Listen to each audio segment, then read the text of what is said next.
ఈరోజే ఆశ్వయుజ శుద్ధ అష్టమి. ఈరోజు అమ్మవారిని శ్రీ దుర్గాదేవి రూపంలో అలంకరణ చేస్తారు. దుర్గతులను నివారించే మహాశక్తి స్వరూపంగా అమ్మవారు నవరాత్రుల్లో అష్టమి తిథిలో దర్శనమిస్తుంది. ఈ అవతారంలో అమ్మ దుర్గముడు అనే రాక్షసుణ్ణి సంహరించినట్లు పురాణాలు చెబుతున్నాయి. మరి ఆ కథ ఏంటో ఇప్పుడు ఈ వీడియోలో తెలుసుకుందాం. ఎంతో విశేషమైన ఇంద్రకీలాద్రి కథ గురించి తెలుసుకుందాం. కనక దుర్గామాత ఇంద్రకీలాద్రిపై స్థిర నివాసం ఏర్పాటు చేసుకుని భక్తులను అనుగ్రహిస్తుంది. ఆమె ఇంద్రకీలాద్రిపై వెలిసి ఉండడానికి ఒక కథ ఉంది. దుర్గామాత ఆలయం ఉన్న కొండను ఇంద్రకీలాద్రి అంటారు. ఈ పర్వతాన్ని అధిష్ఠించినవాడు ఇంద్రకీలుడు అనే యక్షుడు.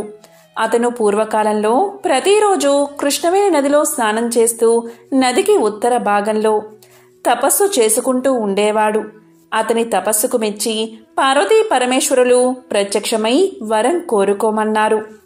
అప్పుడు అతను నమస్కారం చేసి పార్వతీ పరమేశ్వరులతో ఇలా పలికాడు. తాను వారికి ఆసనమయ్యే భాగ్యం ప్రసాదించవలసిందిగా వరాన్ని కోరుకున్నాడు.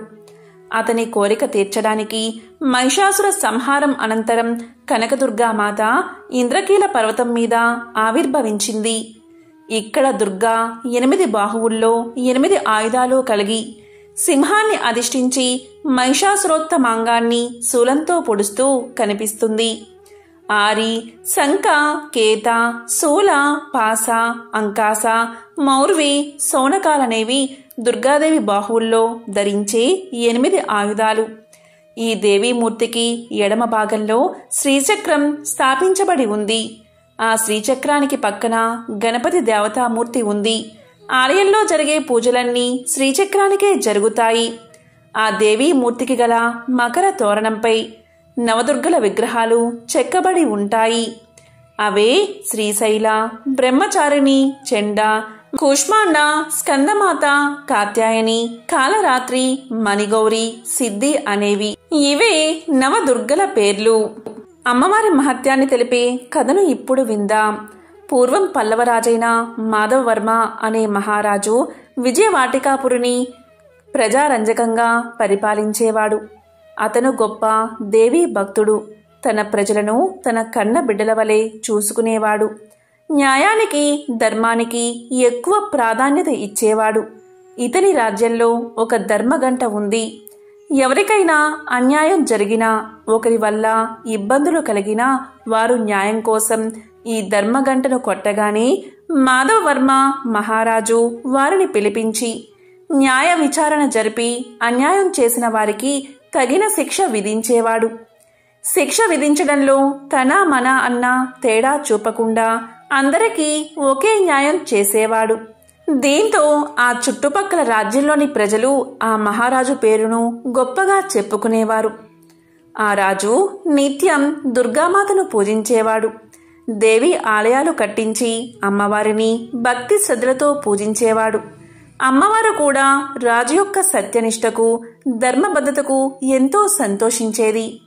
ఈ మహారాజుకు ఒక కుమారుడు ఉన్నాడు. అతని పేరు వాహ్యాలి. ఒకరోజు వాహ్యాలి కోటలో ఉన్న ఒక రథాన్ని ఎక్కిపోతూ ఉంటాడు. ఆ రథాన్ని అత్యంత వేగంతో నడుపుతూ ఉంటాడు. రాజుగారి కుమారుడు అవడం వల్ల జనం కూడా ఏమీ అనేవారు కాదు.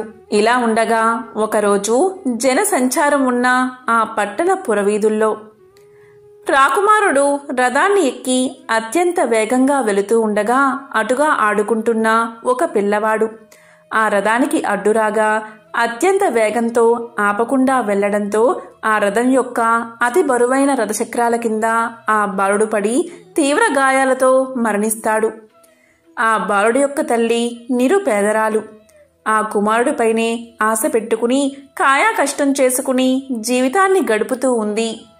తన కుమారుడు అలా రథం కింద పడి తన కళ్ళ ముందే ఒళ్లంతా రక్తంతో తన ఒడిలో ప్రాణాలు వదలడంతో ఆమెకు తీరని శోకం కలిగింది. ఎంతో రోదించింది. ఆ బాధ 9 నెలలు కడుపులో పెంచిన తల్లికే తెలుస్తుంది. ఆ కడుపు తీపి పుత్రుడి మరణాన్ని తట్టుకోలేకపోయింది ఆమె.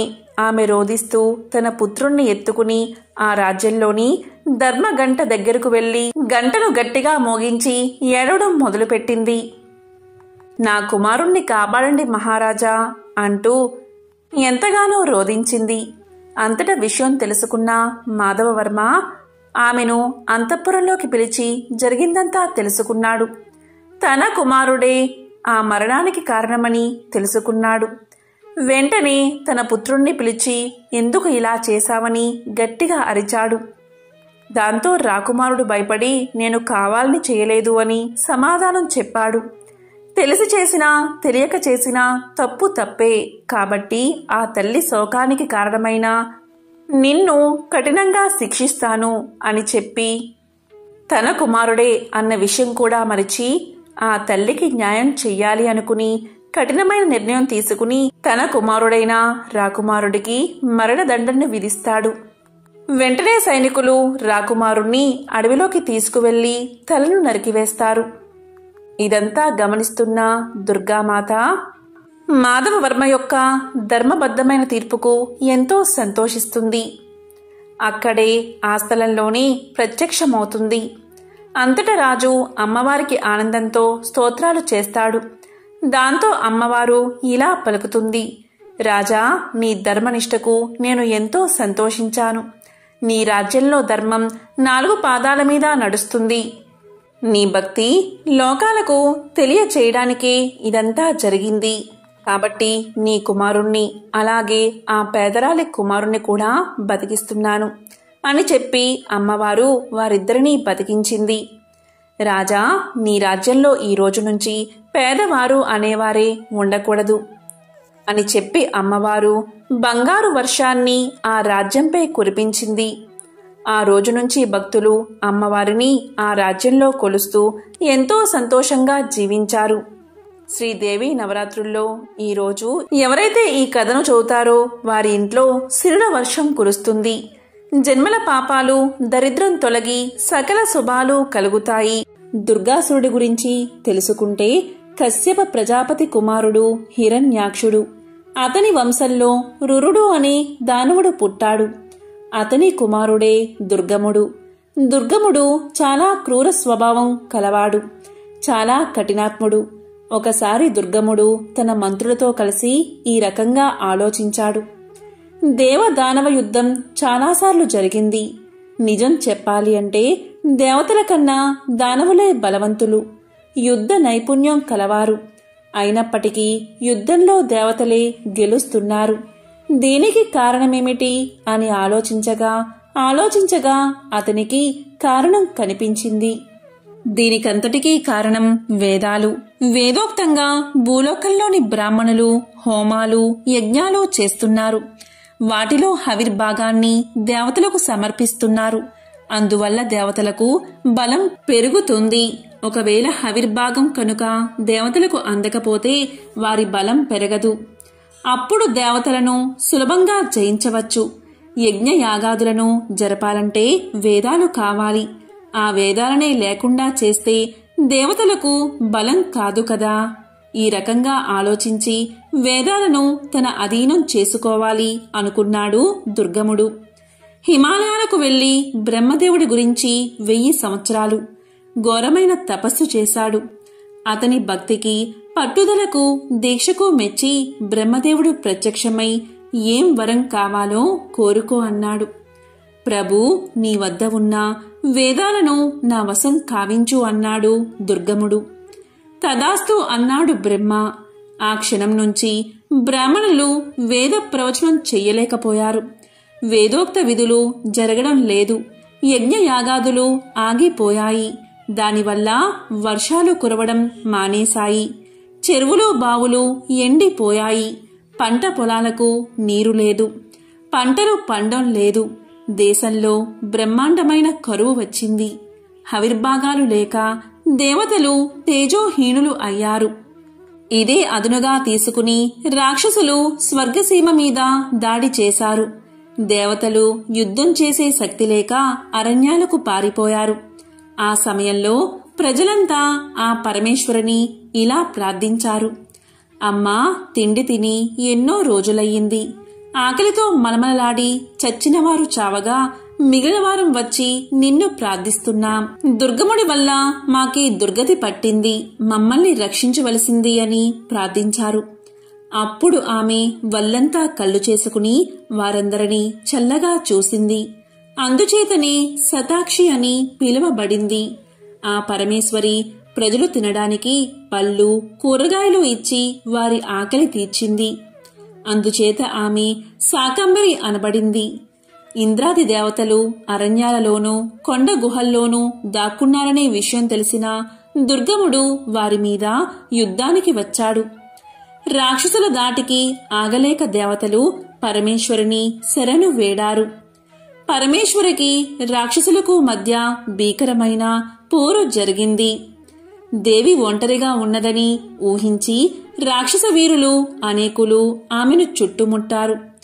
అప్పుడు ఆమె శరీరం నుంచి కాళి, తారిణి, బాల, భైరవి, బగల, మాతంగి వంటి శక్తులు అనేకాలు ఉద్భవించి అసురులను సంహరించాయి. 11వ రోజున దుర్గముడికి పరమేశ్వరికి యుద్ధం జరిగింది. పరమేశ్వరి ఆ రాక్షసుడిపై 15 బాణాలు ప్రయోగించింది. 4 బాణాల వల్ల గుర్రాలు, 1 బాణంతో సారథి మరణించారు. 2 బాణాలతో దుర్గముడి కళ్ళు పోయాయి. 2 బాణాలతో అతడి భుజాలు తెగిపోయాయి. 1 బాణంతో రథం విరిగిపోయింది.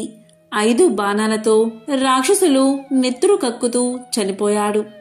ఈ రకంగా దుర్గముణ్ణి సంహరించింది కాబట్టే ఆమె దుర్గాదేవి అని పిలువబడింది. అమ్మవారికి సంబంధించిన మరొక విశేషమైన కథను ఇప్పుడు తెలుసుకుందాం. అనగనగా వెంకటాపురం అనే గ్రామంలో గాజుల వ్యాపారి ఉండేవాడు. అతని పేరు దుర్గాదాస్. దుర్గామాత యొక్క భక్తుడు. ఇతను రోజుకి ఒక ఊరు తిరుగుతూ స్త్రీలకు గాజులు వేసేవాడు. ఎల్లప్పుడూ కూడా ఆ దుర్గామాతని స్మరిస్తూ ఉండేవాడు. ఇతను ప్రతి స్త్రీని దుర్గా అని పిలిచేవాడు. ఎవరికి గాజులు వేసినా ఆమెను దుర్గా అని పిలిచేవాడు. ప్రతి స్త్రీని కూడా దుర్గామాతగానే భావించేవాడు. దుర్గాదాస్ ఒకరోజు గాజుల పెట్టెను ఎత్తుకుని గోపాలపురం అనే గ్రామానికి నడుచుకుంటూ వెళ్తూ ఉండగా మార్గ మధ్యలో ఒక నిర్జల ప్రదేశంలో చెరువు పక్కన ఒక అమ్మాయి ఉంది. ఆమె ముత్తైదువు. చక్కగా ముక్కుపుడక, కాళ్లకు పసుపు, నుదుటున పెద్ద బొట్టు పెట్టుకుని ఉంది ఆ అమ్మాయి. ఆమె దుర్గాదాసుని పిలిచి, నాకు గాజులు వేస్తావా అని అడిగింది. అప్పుడు దుర్గాదాస్ గాజుల పెట్టెను ఒక చెట్టు కింద దింపాడు. అప్పుడు ఆ అమ్మాయి ఎరుపు, పసుపు, ఆకుపచ్చ రంగుల గాజులను చేతినిండా వేయించుకుంది. అప్పుడు ఆ అమ్మాయి దుర్గాదాస్తో ఇలా చెప్పింది, నేను మా అత్తవారింట్లో ఉన్నాను. నువ్వు గోపాలపురమే కదా వెళ్తున్నది. శివాలయం పక్కన ఒక పెద్ద అరుగుల ఇల్లు ఉంది. ఆ ఇల్లు మాదే. ఈ గాజులకు డబ్బులు మా నాన్నగారు ఇస్తారు. నువ్వు అక్కడ డబ్బులు తీసుకో అని చెప్పింది. మా నాన్నగారికి నా మీద కోపం ఉంది. మాకు అమ్మాయి లేదు అని నీతో పలుకుతారు. అప్పుడు మా దేవుని గదిలో ఒక పాత కుంకుమ భరణ ఉంటుంది. అందులో ఒక కాసు ఉంటుంది. అది తీసి ఇవ్వమని నువ్వు చెప్పు. దాంతో మా నాన్నగారు కుదరదు అంటారు. అయినా గట్టిగా పట్టుకో. కాసు తీసుకోలేనిదే అస్సలు వదలకు అని ఆమె దుర్గాదాస్తో చెప్తుంది. అప్పుడు దుర్గాదాస్ సరే అని శివాలయం పక్కన ఉన్న ఎత్తు అడుగుల ఇంటికి వస్తాడు. ఆ ఇల్లు చూడడానికి పెద్దదే, అయినా చాలా పేదరికంలో ఉంది. ఆ ఇంటి ముందర వేద విద్యార్థులు కనిపిస్తారు. దుర్గాదాస్ ఇంటి యజమాన్ని పిలిచి ఇలా పలికాడు, అయ్యా, చెరువు దగ్గర మీ అమ్మాయికి గాజులు వేశాను. మీ అమ్మాయి డబ్బులు మీ దగ్గర తీసుకోమని చెప్పింది నాకు. త్వరగా డబ్బు ఇప్పిస్తే వెళ్తాను. ఇంకా ఊరంతా తిరిగి గాజులు వెయ్యాలి అన్నాడు.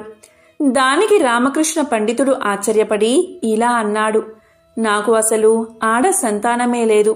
నువ్వు తప్పుగా మా ఇంటికి వచ్చావు అంటాడు. అప్పుడు దుర్గాదాస్, శివాలయం పక్కన రామకృష్ణ పండితులు అంటే మీరే కదా అని అడుగుతాడు. దానికి రామకృష్ణ పండితుడు అవును నేనే అంటాడు.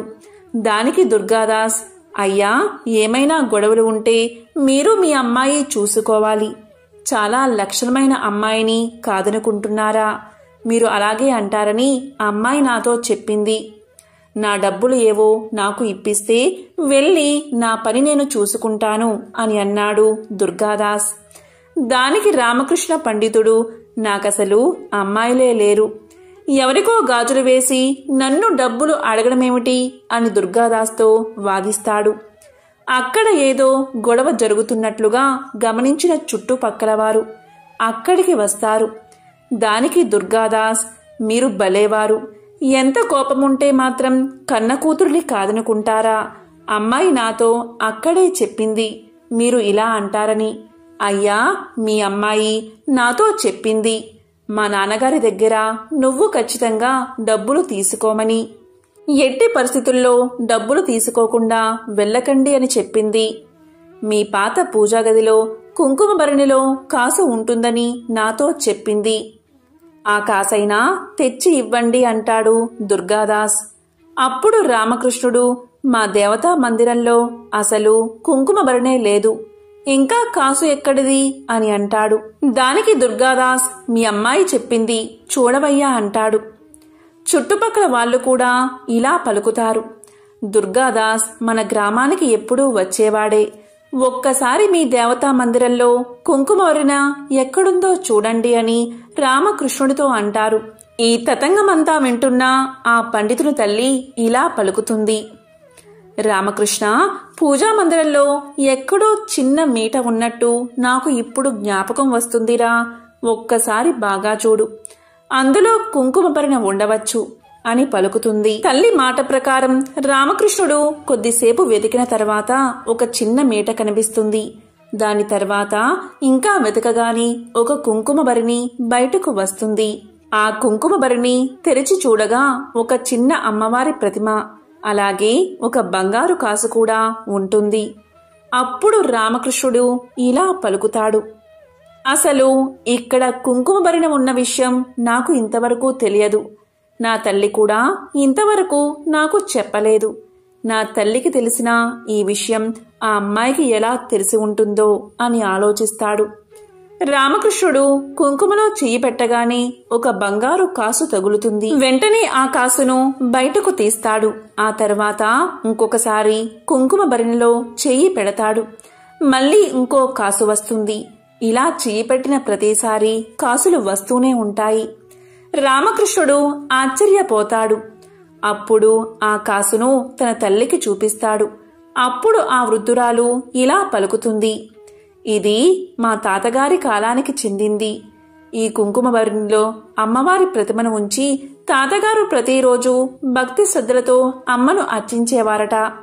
తర్వాతి కాలంలో ఈ అమ్మవారి ప్రతిమను పూజించడం మానేశారు అని ఆమె పలుకుతుంది.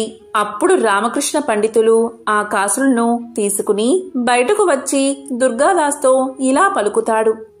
దుర్గాదాస్, ఆ అమ్మాయిని నాకు చూపిస్తావా అని అడుగుతాడు. బంగారు కాసులతో బయటకు వచ్చిన రామకృష్ణుణ్ణి చూసి ఊరంతా ఆశ్చర్యపోతారు. అప్పుడు దుర్గాదాస్, రామకృష్ణుడు అలాగే ఊరివారు చెరువు దగ్గరకు వెళ్తారు. అక్కడ దుర్గాదాస్ ఇలా చెప్తాడు, రామకృష్ణ పండితులు గారు, ఇక్కడే ఆ అమ్మాయిని చూశాను, ఆ చెరువు పక్కన అని చెప్పగా అక్కడ ఎవరూ కనిపించరు. ఆ చెరువు చూడ్డానికి పద్మాలతో నిండిన సరోవరంలా కనిపిస్తుంది. అందరూ కొద్దిసేపు వెతకగా ఎవరో చెరువులోకి వెళ్ళినట్లు అడుగులు కనిపిస్తాయి, కాని బయటకు వచ్చినట్లు మాత్రం లేవు. అప్పుడు ఊరివాళ్లు దుర్గాదాస్తో వాళ్లకు అసలు అమ్మాయే లేదు, అయినా నీటి కోసం ఇంత దూరం ఎవరైనా వస్తారా, రారు అంటారు. అప్పుడు దుర్గాదాస్, అమ్మా దుర్గమ్మ, వీళ్ళకిప్పుడు ఆ అమ్మాయి కనబడితే తప్ప ఎవరూ కూడా నా మాట నమ్మరు. ఊరు వాళ్ల దృష్టిలో నేను అబద్ధాల వాణ్ణి అవుతాను అని బాధపడుతూ చెరువు వైపు దుర్గామాత అని గట్టిగా మొరపెట్టుకోగానే చెరువులో నుంచి 2 చేతులు బయటకు వస్తాయి. ఆ 2 చేతులకు ఎరుపు, పసుపు, ఆకుపచ్చ రంగుల గాజులు కనిపిస్తాయి. దుర్గాదాస్ ఆ దృశ్యాన్ని చూసి శ్రోతప్పి పడిపోతాడు. ఈ సన్నివేశాన్ని ఊరంతా కూడా చూస్తారు. చాలా సంవత్సరాలుగా నిక్షిప్తమై ఉన్న అమ్మవారిని పూజించడానికి ఆ దుర్గామాతే స్వయంగా ఈ విధంగా అనుగ్రహించింది అని అనుకుంటారు. అప్పట్నుంచి రామకృష్ణుడు వారి కుటుంబం భక్తి ప్రపత్తులతో అమ్మవారిని పూజించడం మొదలు పెడతారు. ఆ కుటుంబం అమ్మవారి అనుగ్రహంతో సుఖ సంతోషాలతో సిరి సంపదలతో వర్ధిల్లుతుంది. అమ్మవారు గాజులమ్మే దుర్గాదాస్కి ఎందుకు కనిపించారు అంటే, దుర్గాదాస్ పెద్ద పెద్ద పూజలు హోమాలు ఏమీ చేయలేదు. కానీ ఎప్పుడూ దుర్గామాతనే తలుచుకుంటూ ఉండేవాడు. ప్రతి స్త్రీని దుర్గాదేవిగానే భావించేవాడు. ప్రతి స్త్రీని దుర్గా అనే పిలిచేవాడు.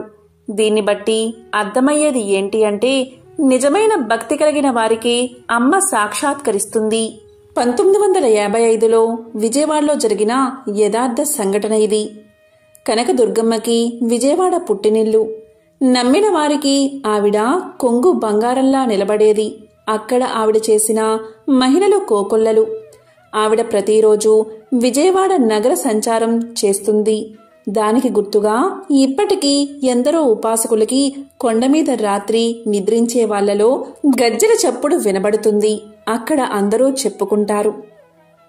విజయవాడలో వెంకన్న అనే ఒక రిక్షా కార్మికుడు ఉండేవాడు. ఆయన అమ్మవారికి భక్తుడు. కాయా కష్టం మీద బతికేవాడు. రిక్షా కార్మికుడు కాబట్టి సినిమా హాల్ దగ్గరే ఉండేవాడు. ఎవరైనా వస్తే ఎక్కించుకుని వెళ్లడానికి అలా ఉండగా ఒకరోజు రాత్రి ఆట ముగిసే సమయంలో మారుతి టాకీస్ సినిమా హాలు దగ్గర ఉండగా సినిమా హాల్ నుంచి ఒక పెద్దావిడ ఎర్ర చీర పెద్ద బొట్టుతో వచ్చి రిక్షా ఎక్కి ఇంద్రకీలాద్రి దగ్గర దింపమని అడుగుతుంది. అక్కడ్నుంచి ఆయన రిక్షాలో వస్తూ ఉండగా ఆవిడ మాట్లాడుతూ, బాబూ, 12 గంటల సమయం కదా, మొత్తం చీకటిగా ఉంది. అర్ధరాత్రి దుర్గమ్మ గ్రామ సంచారం చేస్తుంది కదా, నీకు భయం లేదా అని అడిగింది. దానికి కార్మికుడు ఇలా చెప్పాడు, మా తల్లి మా అమ్మ దుర్గమ్మ, తల్లి దగ్గర బిడ్డలకు భయం ఎందుకు అంటాడు. కొంత దూరం వెళ్ళగా ఇంద్రకీలాద్రి గుడి రాగానే ఆయన ఏ ఇంటికి వెళ్ళాలమ్మా అనగా వెనుక నుండి సమాధానం లేదు. అది ఏంటి అని వెనక్కి తిరిగి చూడగా రిక్షాలో ఆమె లేదు. రిక్షాలో లేదు ఏంటి అని చుట్టూ చూడగా పక్కనే ఉన్న అమ్మవారి గుడిమెట్లు ఎక్కుతూ కనిపిస్తుంది.